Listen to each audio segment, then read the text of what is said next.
Welcome back to TechBio Talks, where we explore the bold ideas, breakthrough technologies, and visionary people reshaping the future of AI and medicine. Today's conversation is particularly exciting because our guest is one of the world's most astute observers of frontier AI and someone who actually invested in the thesis behind Recursion and other early TechBio companies before it was a trend.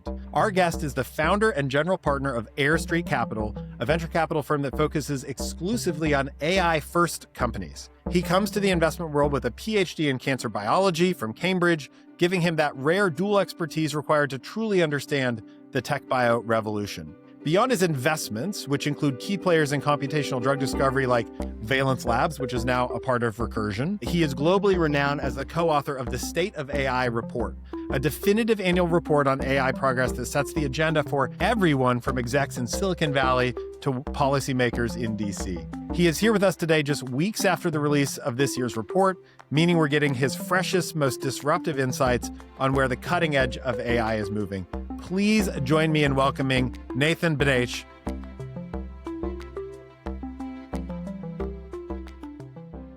Nathan, welcome to the show. Thanks for having me, Chris. Great to be here. So I want to ask you, where can we find this State of AI report? Yeah, so we publish it on stateof.ai, also on Twitter and LinkedIn and your favorite social networks. Handy domain to have. And so it's published as like a 200-page slide deck, which you can comb through. There's no expectation that you should go through it in a single sitting, but we do recommend doing that if you have sleep problems. So treat it as a bit of like a buffet. It's really meant for you to sample what you like. It's editorial, so it's our opinion of what is the most important in the field, and it's relatively opinionated to keep things interesting. And how many folks contributed to the report this year? Yeah, so we have 3 people who've helped alongside me, and then a range of probably 40 individuals who've done kind of critical reviews, some of them extremely in-depth, just to make sure we represent information properly and we haven't missed important things. It's really meant to be a community project, honestly, and that's why it's open access so that anybody can use it and reproduce it. And this year, we also have a large survey on generative AI usage with about 1,200 contributors, and all of that data is also open access, so people can build on it and potentially find startup ideas.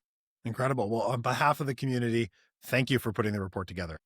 It's great to actually have you in the studio. Usually we do these with Zoom, but this is our first one face to face. We happen to be in the same place at the same time, so we figured let's just make it happen. Yeah. Glad to be the first episode in person. Yeah, and we're not between 2 ferns, but between foliage.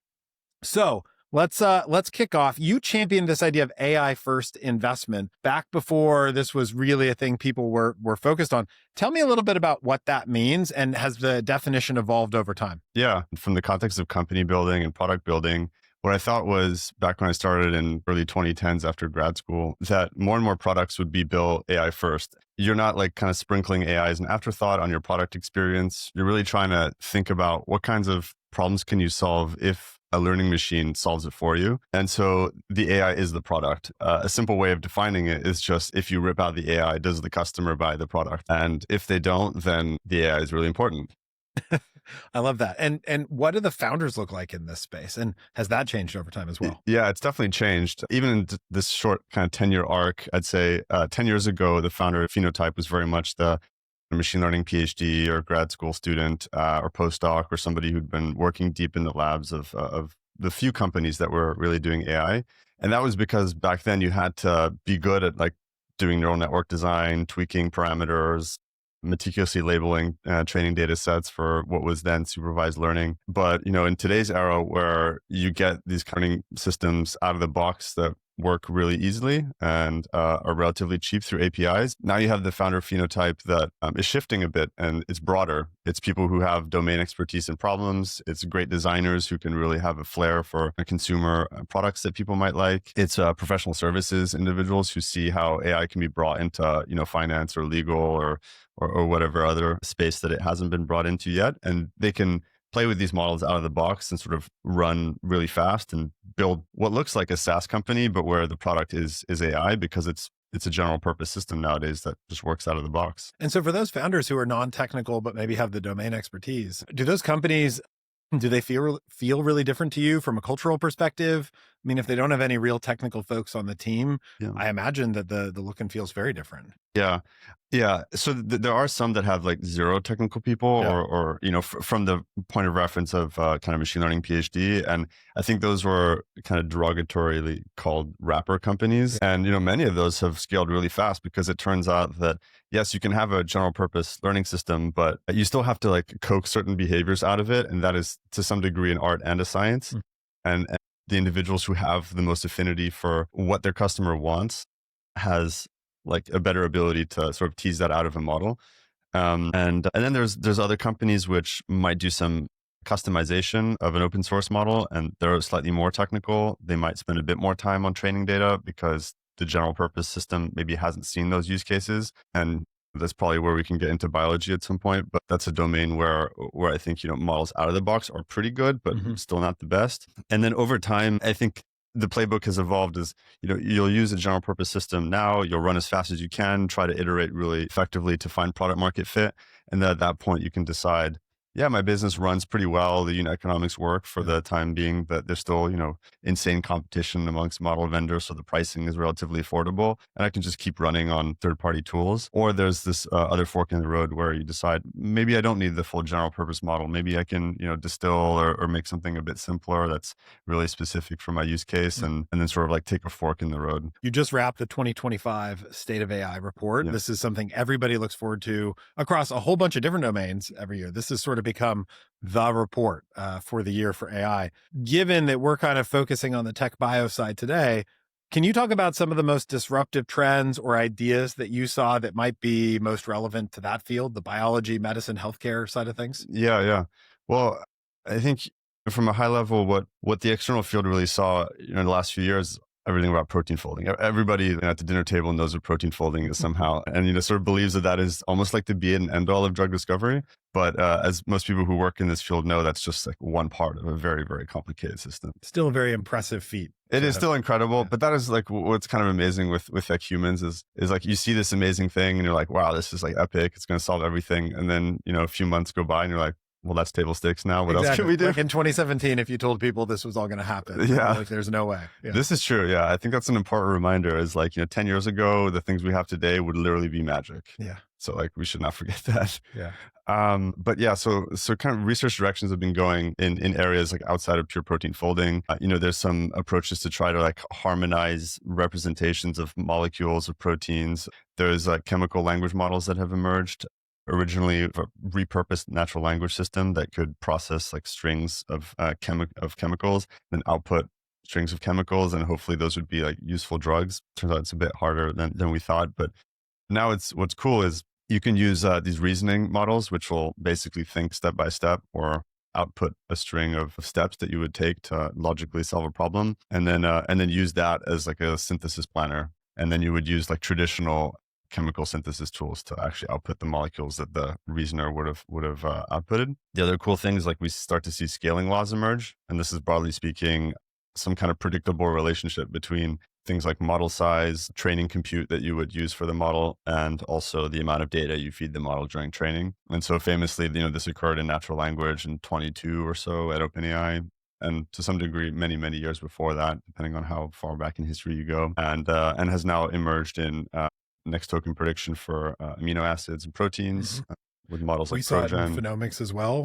Yeah, and we see it in DNA models and RNA models, et cetera. So I think that's exciting because it gets back to this notion of progress goes really fast once you have a predictable like empirical relationship between like more of some resource generates more value of some like capability.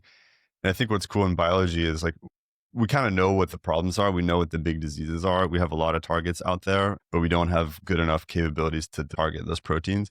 And so you can kind of extrapolate a bit and kind of draw some predictable relationship between a model of a certain size has these capabilities, which can then be useful for these, for example, genomic design tasks, which could unlock diseases XYZ that are just like too niche or too hard to solve with like a smaller system. When you think about our field and you think about the State of AI report this year, are there any areas where you feel like maybe we've been a little bit like hammer looking for a nail? Like we've got some cool AI solution that we're trying to push into drug discovery, but it just isn't fitting? Right. I think the overall overhyping is for me, like a model is going to solve drug discovery or like protein folding is going to solve drug discovery. In reality, drug discovery is basically an ensemble of like a bajillion different things. And so like, it's not just a modeling company that's going to solve things. It's really probably a systems company, which is more like the approach you've taken.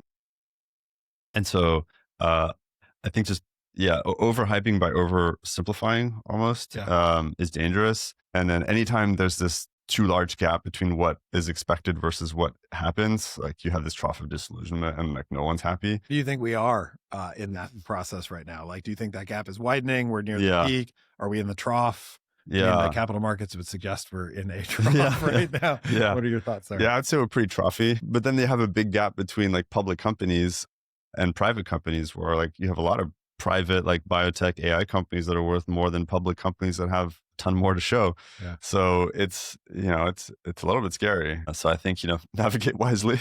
But then the other thing here is like the different things that different flavors of investors look for. Since the last 6 or 7 years, we've seen an influx of technology investors that have moved into biotech. And like, they sort of vibe with different characteristics of companies. They derive extrapolations from the technology world. For example, DNA is like software code. And so you can read and write it just like you can read and write in a database.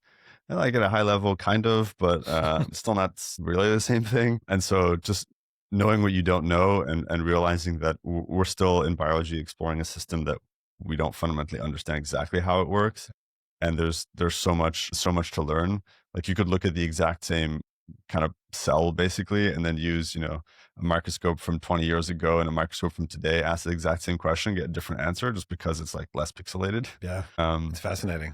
Yeah. So I think the general message is like, don't oversimplify, don't ignore like the complexity of nature, and then like ask specific questions using the right tool. I like that. Don't ignore the complexity of nature. That's very good. Okay. So when we think about the investing world a little bit, because you raised this point, there were a lot of tech investors who came into the space, especially kind of right around the time of the pandemic. It seems like many of them have exited the space, and the ones that remain have hired postdoc, PhD, biotype folks onto their team. Are you seeing the sophistication of, there was always a group of very progressive thinkers, yourself and others in the space who did the work early, but this bigger bolus of investors, are you seeing them become more sophisticated? It seems like it. On balance, you see more launches of bio-specific funds from generalist, venture shops, which will hire like PhDs or postdocs or people with relevant experience, which I think is great. But the other thing too is I think it's necessary because compared to companies 10 years ago when there was basically nobody, there was you and like a few other people, to now there's like, you're dating us. I'm dating myself as well. To like, now there's like 2 orders of magnitude more companies. And so what you could have shown back then to raise capital to what you have to show now is just insanely higher. Yeah. And so we've kind of moved away from, I've shown some methods on some benchmark, and there's very few people out there who can do the same. And therefore, like, you can extrapolate to what I could do afterwards, to now it's like, you haven't put this in a mouse yet. I know I talked to a lot of founders in the space, and it feels like when they talk to me that they're expected to have like phase 2 readouts for their Series A. Yeah. And so, it's a little challenging out there. Yeah. And the other thing that's kind of perplexing is, you need to have this phase 2, like, very early on in your company, to have all this like AI stuff. And then at some point when you go public or your later stage, then you basically go anemic again around like a specific molecule, and you ditch everything else that got you there, and cross your fingers. I know this is the challenge of our field. Like if you look back over the last 40 years, there have been so few true platform companies.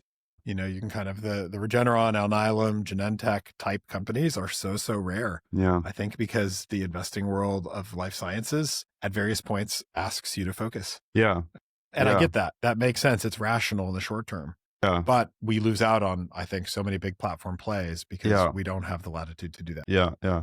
There's just a lot of financial engineering, I think, in biotech, actually, that people don't really realize. So I know we have a lot of founders and builders who listen to the podcast. I want to talk a little bit about maybe not business model, but strategy for these companies. You hit on this earlier. There's sort of the algorithm will solve everything, folks. There's the data will solve everything, folks. There's the iterative, like neither of these are good enough. We're going to iterate, folks. When you look across the space, which of those models have you seen work? Maybe all three. Which one do you think, if you had to kind of place a bet on what kind of moat people should build, is it a data moat? Is it a computational moat? Is it an iterative moat? Like, walk us through that. At the end of the day, I think that there are a lot of approaches that one can take, similar to what you described here. But at the end of the day, you have to decide if you're going to be like a biopharma company or not. And that basically means like, will you have molecules that will go into patients or not? And I personally believe like the drug is the product, and that is the product that public markets and other investors want to buy. That's how you can really value a company. And the platform is like your means of generating those molecules. So to some degree, I think the game studio analogy is like quite helpful for people, outside of the space. Yeah. To say that pharmaceutical companies and biotechs are kind of gaming studios. Like, yes, they will develop tools that allow them to kind of productize and sort of advance their creativity of the people on the team. The creativity being in the game scenario, like the kind of assets, the gameplay, the environments, like the vibe of the thing, and in biology being like the molecule, the indication, sort of the way it works. But at the end of the day, like the tool itself is not in and of itself like that valuable. Yes, there are 1 and 2 companies that are quite big, but there's not a ton. And so to me, that's like one of the main reasons why, yes, you can start with a data mode, you can start with a model, you can start with a molecule, but at the end of the day, if you want to be successful, you end up with molecules. There are some experiments now around saying, like, can we build model-only companies for various tasks that are quite repetitive or that are just not that well solved today? For example, in protein structure prediction, or like, I have this set of proteins, I want to optimize them. I don't want to do like random mutagenesis. Can I use some computer program to design better molecules? And then I'll pay a SaaS license or something. Yeah, I get questions from maybe some of the more traditional life science folks about some of these companies, and especially some of the open source model companies in the space. And people sort of ask me like, what's their end game? How are they going to make a business out of that? I mean, they have to start thinking about a business once they can stop making their business selling equity to VCs. And so that eventually is going to be molecules. Yeah. And I think you can say that 9.9 times out of 10, these companies will have to do molecules. And it's sort of a shame, because these companies have to learn a skill that they don't have. They have to become like everybody else. And then what makes them special gets diluted. And that all happens because biopharma or, big pharma companies don't really want to buy software. I mean, it is kind of a shame, because you could imagine if you had a bunch of these companies who weren't having to learn how to make molecules and were making really good software around these point solutions, and the industry was buying it, like maybe we could a much more efficient outcome. Why do you think the large pharmas are maybe not averse to buying the software, but they just aren't doing it? Or at least there hasn't been, beyond a few, Schrodinger and a few others, there hasn't been a lot of investment in this space. I think these things come down to culture. My bet would be it's inevitable we'll get there. I don't know over what time period, but it's going to need a generational shift. All the young people who grew up on ChatGPT and other AI tools like escalate to becoming, management team of big pharma company. They're not going to look at their business in the same way. Yeah. Interesting. And we've seen this in other industries that are like, rather old school, or like have a good way of doing things and are progressively changing, like in the defense industrial base. This is happening like at warp speed now. Absolutely. Out of necessity. It's happened to some degree in like big banks. Big banks were like crusty old like IT department things. And now you have, JP Morgan using OpenAI, Morgan Stanley using OpenAI. Like they have huge cloud budgets. They're trying to modernize. They launched new products. So I think this is inevitable. When you look at the large pharma companies, are there any that you see maybe some inklings of openness to this kind of model? And there are a number of companies that have some early traction that are not building molecules. They are actually going for sort of the SaaS approach, and Benchling and others that are maybe making inroads there. A number of smaller companies who are working around point solutions. Do you see any uplift in any of the large pharmas for these companies? From what I know, like, yes, there are some that have, escalating recurring revenues, but it's not huge. Like it's not sufficient in the comparison to their peer set of like AI SaaS companies. And I think that's the problem. It's the investors who buy that kind of company are buying it because it's a software company. And so you compete against other software companies and it looks really small. It's fascinating. If you look across the biopharma industry, it's a $2 trillion plus market cap industry. There's like 20 or so companies with market caps above 50 billion. And aside from Lilly, who's been up and down a lot lately, really not many or any companies that have sustainably been above that mark. And it feels like this slow moving revolution of AI could create an opportunity for some consolidation in the space or, some company to really, really jump ahead of the others that are moving slowly. I think my bet would just be it's not going to be a software only company. It's still going to be like a systems AI company. It's going to do its own experiment. I think you're right. At the end of the day, the most valuable thing is composition of matter around a molecule that makes patients better. Yeah. That's the thing that matters in this space. Okay, so to wrap up, I want to put a stake in the ground for the next 5 years. And as you think about the tech bio sector, you famously make predictions in your report every year, and you all have done pretty well, actually. Yeah, it's better than a coin flip. It's way better than a coin flip. A lot better than a coin flip. Which actually sometimes with these predictions, I've been impressed. And I got a sneak peek of the predictions for this year's report. And it looks like you guys are doing really well. So as you think about the tech bio space, what are the trends, ideas, predictions you might make for us over the next 5 years? I think over the next 5 years, we're going to have to see like an FDA approved molecule. I think that's probably more than enough at this point. And I think once that happens and once you see like some other really good data, I like over a long-term arc, don't see why one should be doing drug discovery in biology in a way that's not like software defined, like robotic automated and using AI, because it's just better science. I mean, like this whole industry is like suffering from the fact that most landmark discoveries are not reproducible, in part because, they're run by, human scientists that make mistakes or, it's just hard. And so I can't see how we would not be implementing approaches that would make discovery much more systematic and analysis much more robust, because I think it just produces better outcomes. So like over the 5-year arc, I think we will see more public grade AI first biotech companies. We might even see them in other domains like in physical sciences, materials, et cetera.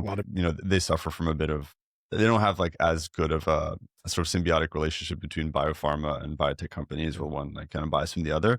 So that has to evolve a little bit, but I could imagine many more breakthroughs because the amount of energy that's going into biology now is huge. Looking at like what happened with AlphaFold and looking at what's happened in other industries, and even what I hear, we're going to have an AI first discovered medicine that's approved. That's inevitable.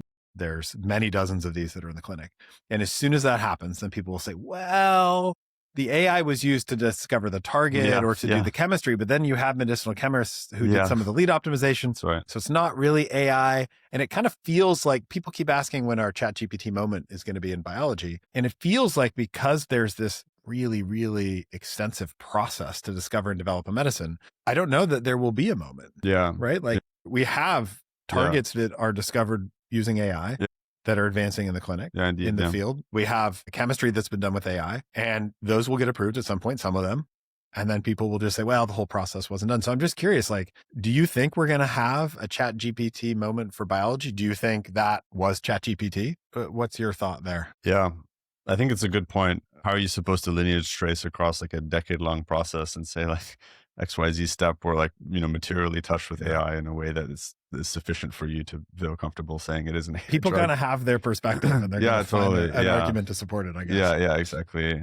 I'm not really expecting like a ChatGPT moment per se. I think it is pretty exceptional for biological tasks, mostly because a lot of it is like munging tons of data, like figuring out hypotheses. And, we've already seen this with some co-scientist work that we profile in the report this year of, like an AI system that can formulate hypotheses, go do literature research, refine the hypothesis, suggest experiments, potentially run the experiment with automated labs, and then get that data and analyze the data and then make conclusions. And we've seen like these kinds of models suggest new targets for AML, new targets for other diseases. And then the question is like, is it truly novel? I know there were some of those papers came out and then everybody found, a mention or two in some papers. Yeah. Then there's being followed up on. I mean, but this idea of autonomous science is super fascinating. And it feels like where everybody's headed. Yeah. So I think to some degree, I think it is truly novel. Like, if it would have taken humans, like God knows how many hours or years to have discovered the same thing. And, maybe they never would have. Yeah. And then the counterpoint is like, oh, we just used AI to brute force search. Well, brute force search is some degree knowledge discovery. If it works, it's fine. I think you're right. Okay. So as we close here, maybe a message to the founders in the space. It is a challenging time in capital markets. There are a handful of companies with big seed and Series A raises, but way fewer than there used to be. And yet this is a really, really important space. Right? We need progress. We need new ideas. So what's the message, the exciting thing to hope for and the watch outs for the founders who are maybe thinking of starting something today, or maybe even the people who haven't started yet, but are kicking the tires on an idea? I think at the end of the day, you got to work on something that you feel like just insanely passionate about, because like if you wake up and you go to sleep thinking about something and working on something over like the long arc, like you will win. Like there will be ups and downs, and sometimes you get lucky with your valuation, sometimes you don't. But again, over like the long arc, like just doing the same thing over and over again, trust the process, like really does work. And then I think just not being too dogmatic with your ideas and adapting to change, because at the end of the day, like you can believe something, but if your belief doesn't manifest in the time that you have the money to prove it, like you're dead. And I just really wouldn't ignore like the importance of biology and, experienced drug discovery individuals. And I think onboarding those people as fast as possible and making that careful trade-off of how much you invest in platform versus like actual drug discovery is very important. Sort of like you never want to build like a whole airport with runways built for A380s and realize it's a private jet terminal when you finish. Well, Nathan, thank you so much for joining us. Yeah, thanks, Chris. And look forward to seeing whether your predictions for the next 5 years come true. Me too. Thank you.